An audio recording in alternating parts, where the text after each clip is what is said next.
जो वोटिंग हुई है ये ऑलमोस्ट 40% क्रॉस हो गई है, आप इसे कैसे देख रहे हैं? How would you see?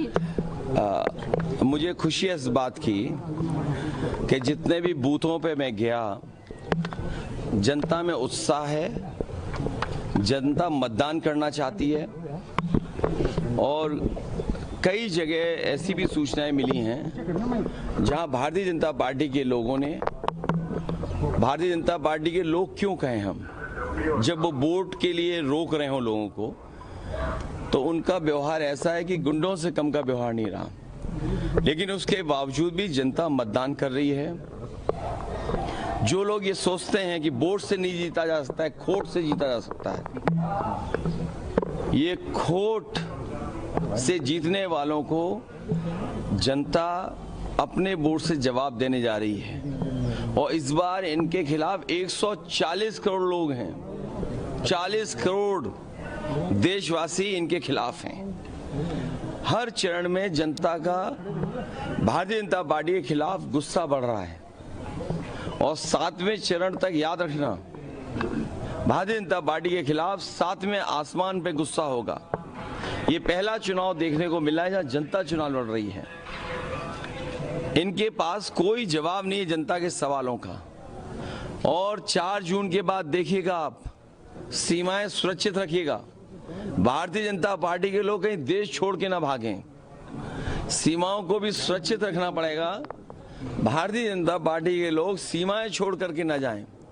जो लोग वोट से और लोकतंत्र से घबराते हैं, वही लोग ताकत और नोट और खोट से चुनाव में परिणाम अपने पक्ष में लाना चाहते हैं। लेकिन मैं बधाई दूंगा न केवल कन्नौज की जनता को, बल्कि इस क्षण में जहां जहां मतदान हो रहा है, जनता बदलाव के लिए, भारतीय जनता पार्टी को हटाने के लिए, लोकतंत्र को बचाने के लिए मतदान कर रही है। आपके प्रतिद्वंदी कह रहे हैं कि कई पीठासीन अधिकारी जो है दुरुपयोग कर रहा है। देखिए, ये नई चीज नहीं है बीजेपी के लिए।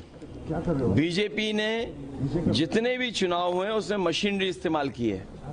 ब्लॉक प्रमुखी का चुनाव हो, जिला पंचायत का चुनाव हो और या एमएलसी का चुनाव रहा हो, बीजेपी ने टेंडर दे दिया था पुलिस को, अधिकारियों को टेंडर दे दिया था। लेकिन इस बार मुझे खुशी है कि जनता किसी की परवाह नहीं कर रही है। मैं कई सूचनाएं बता सकता हूं। जहां हम खड़े हैं, यहीं पर भारतीय जनता पार्टी के गुंडे ने समाजवादी पार्टी के कार्यकर्ता को मारा, लेकिन उससे वोट नहीं प्रभावित कर पाया। और जो कन्नौज की जनता है, खासकर कन्नौज में जहां हम लोग खड़े हैं, यहाँ की लोगों ने विकास देखा है, विकास को कैसे आगे ले जाया जाता है वो देखा है। और दूसरी तरफ उन्होंने एक जिसकी भाषा और व्यवहार ऐसा रहा, हर एक को अपमानित किया। यहाँ के सांसद ने पुलिस को पीटा।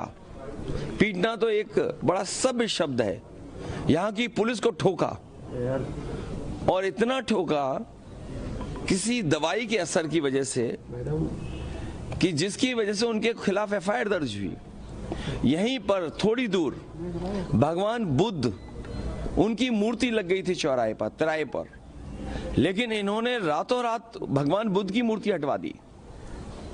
वीरांगना अवंतीबाई, उनकी प्रतिमा को लगाने को लेकर के तमाम बातें रहीं, और फिर इन्हीं बीजेपी के लोगों ने कहा कि लोधी वोट तो हम खरीद लेते हैं। तमाम ऐसे अधिकारी हैं जो डरी जवान से बोल नहीं पा रहे हैं। और यहाँ के एक पाल समाज के नेता थे, उन्हें कितना डराया, धमकाया और अपमानित किया।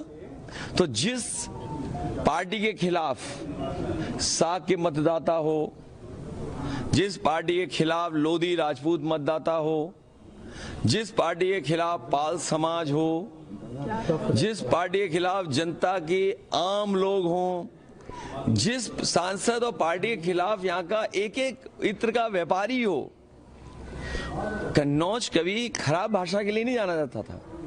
यहाँ का इतिहास सुगंध से रहा, परफ्यूमरी रहा, और परफ्यूम की ये राजधानी है। अगर फ्रांस और ग्रास दुनिया की परफ्यूम की कैपिटल है, तो भारत की कन्नौज परफ्यूमरी की कैपिटल है।